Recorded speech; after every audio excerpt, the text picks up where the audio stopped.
Semeton hari ini saya akan memberikan contoh bahwa kecerdasan intelektual tidak menjamin mampu memahami ajaran kebenaran atau wahyu Tuhan atau firman Tuhan atau yang tercantum semua dalam kitab suci. Memahami kitab suci. Kemudian yang kedua adalah jika menilai agama atau ajaran orang lain, jangan pernah melihat umatnya. Lihatlah kitabnya. Sebab kitab di dunia, kitab suci, kumpulan wahyu Tuhan, itu semua mengandung ajaran kebenaran. Karena langsung direct dari Tuhan. Tidak mungkin ada yang beda. Pasti sama maknanya. Cuma ditafsirkan beda-beda. Itu. Saya kaget sekali melihat video seorang mualaf bernama Desak Made Darmawati SPDMM. Jadi kalau kecerdasan intelektual sudah sangat boleh dikatakan lebih dari cukup karena dia seorang dosen. Dia mantan Hindu, kemudian masuk Islam.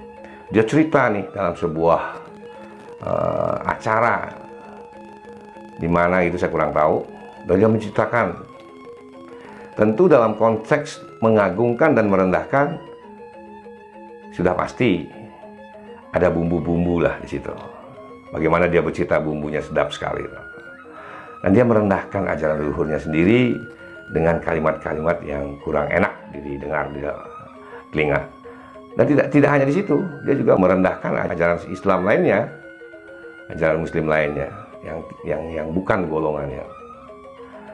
Ya, ini saya juga paham Al-Quran karena saya juga belajar Al-Quran. Al-Quran adalah sebuah kitab yang diturunkan ayat-ayatnya kepada Nabi Muhammad dalam waktu yang cukup lama, 23 tahun. Kemudian terdiri dari 114 surah, 60 hibs, 30 juz. Dan ayatnya dibagi menjadi dua, Makkiyah dan Madiniyah. Jadi Makkiyah ayat-ayat yang turun di Mekah.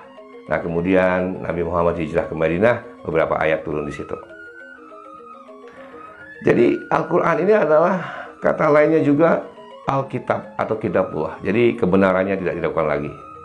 Kemudian Al-Furqan sebagai kitab pembeda, menyaring kitab-kitab sebelumnya. Kemudian Al-Zikir, memberi peringatan kepada manusia. Jadi Al-Quran ini memang rahmatan lil alamin. Jadi ajarannya tentang ajaran yang lurus, ada yang benar, kasih sayang. Nah, bagaimana mungkin Desak Made Darmawati ini merendahkan ajaran lain? Tidak ada itu. Saya akan beri contoh nih. Di Al-Imran ayat 3, kalau nggak salah nih. Di situ Allah berfirman, Dia menurunkan kepadamu kitab yang mengandung kebenaran, membenarkan kitab-kitab sebelumnya dan menurunkan Taurat dan Injil. Artinya apa? Jadi Quran ini membenarkan kitab-kitab sebelumnya seperti Weda, Taurat, Injil dan lain-lainnya. Kitab suci, wahyu Tuhan, ajaran kebenaran. Kemudian ada lagi ayat di Al-An'am, kalau nggak saya ayat 108. Di situ disebutkan, dan janganlah kamu memaki sesembahan yang mereka sembah selain Allah, karena mereka nanti akan memaki Allah dengan melampaui batas tanpa dasar pengetahuan. Jadi sangat-sangat jelas bahwa Allah melarang menghina ajaran orang lain. Kemudian dijelaskan lagi dalam Al-Kafirun surah 109 ayat 6. Untukmu agamamu, untukku agamaku.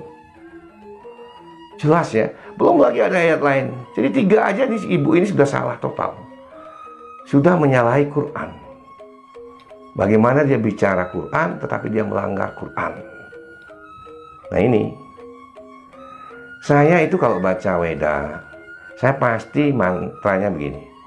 Ong anu pada kata yang tulis setah. Jadi semoga pikiran baik datang dari segala penjuru. Sama ketika saya baca Al-Quran, pasti saya ucapkan A'udzubillahi minasyaitonirrajim. Artinya sama, pikiran yang baik, cuman beda kalimat, beda pengucapannya. Jadi pergilah setan terkutuk. Kalau setan udah pergi, pasti yang baik-baik datang kan, sama. Nah, lalu saya lanjutkan dengan Al-Fatihah. Bismillahirrahmanirrahim. Alhamdulillahirabbil alamin. Arrahmanirrahim. Maliki yaumiddin. Iyyaka na'budu wa iyyaka nasta'in. Ihdinas siratal mustaqim. Siratal ladzina an'amta 'alaihim ghairil maghdubi 'alaihim waladhdallin. Amin. Jadi Al-Fatihah ini sama persis dengan Gayatri Mantra. Kalau Gayatri Mantra ada 7 mantra, ini ada 7 ayat. Jadi maknanya hampir sama. Menjadikan kita orang yang baik, selalu dalam lindungannya, ditunjukkan jalan yang lurus. Ihdinas siratal mustaqim. Jadi berilah kami jalan yang lurus. Itu. Jadi ibu ini sudah menyalahi Al-Quran. Nah, inilah yang kadang-kadang saya bilang, hari ini banyak sekali orang yang tak pantas bicara agama. Manusia itu punya 3 kecerdasan. Kecerdasan intelektual, emosional, dan spiritual. Jadi tidak ada yang memiliki nilai tinggi ketiganya, kecerdasan itu. Hanya orang-orang pilihan, kecuali orang-orang yang dipilih Tuhan. Artinya orang-orang yang adem, yang penuh kasih. Itu baru memiliki ketiganya tuh. Nah, kemudian ibu ini juga bilang kun fayakun. Jadi kun fayakun itu satu kalimat yang sakti, terjadi langsung hari itu setiap diucapkan. Kejadian. Tidak ada manusia milik itu. Itu hanya milik Allah. Bagaimana dia bisa mengatakan kun fayakun? Jadi ini saya bilang bumbu ini. Banyak sekali bumbunya ibu ini. Jadi apa namanya tuh, tidak heran kalau di Bali ini beberapa orang gitu yang tertarik dengan ajaran-ajaran import, ya, ajaran sampradaya. Karena mereka berpikirnya berdasarkan memahami daripada kitab suci itu berdasarkan tekstual absolut dan memakai logika absolut. Nggak bisa itu memahami spiritual, ajaran kebenaran dengan batin, wiweke. Kemudian preteksel itu langsung. Sebab apa namanya, kalimat-kalimat Tuhan itu ada 3 jenis. Pertama adalah kalimat yang mudah dimengerti, ditafsirkan artinya. Kemudian yang mesti ditafsirkan secara filosofis. Kemudian yang memang nggak ada, nggak bisa, nggak, susah. Hanya bisa dicapai dengan samadhi. Jadi yoga samadhi. Proteksi. Jadi itu. Jadi tidak gampang memahami kitab suci. Makanya sering saya katakan hati-hati belajar kitab suci. Ya, apalagi media sosial. Upload ini, upload itu, sloka ini, sloka itu. Padahal anak kemarin sore. Nah, ini yang bikin ribut nih. Jadi tafsir.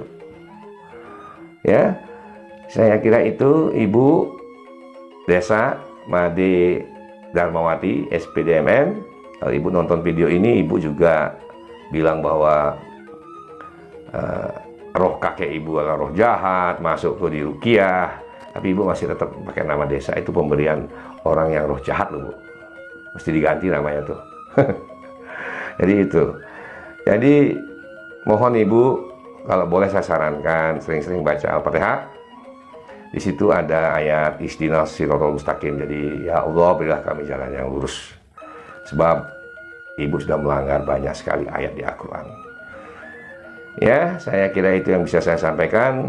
Semoga semeton dimanapun berada selalu dalam keadaan sehat, berpikir jernih, hati-hati membaca kitab suci, hati-hati mendengarkan ajaran-ajaran dari manapun yang mengatasnamakan kitab suci. Jangan melihat intelektualitasnya, baru pejabat, S3, profesor, terus telan percaya. Enggak seperti itu. Itu jadi mesti tabayun kalau istilah Quran. dicek kembali. Weda juga mengatakan begitu. Jangan telan mantra-mantra Weda. Cek dulu.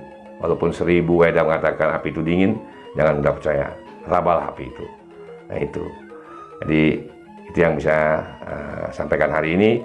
Semoga semua makhluk berbahagia dan tidak lagi ada orang-orang yang tidak pantas untuk bicara agama, belum mumpuni bicara kitab suci, bicara kitab suci. Padahal dalam Weda jelas dikatakan catur warna. Jadi catur warna ini lebih kepada right man in the right place and right time gitu loh. Nah, kekacauan hari ini memang tidak sesuai catur warna. Nggak pantas bicara, belum bisa untuk melakukan. Ya, salam sehat, salam waris mulai gitu.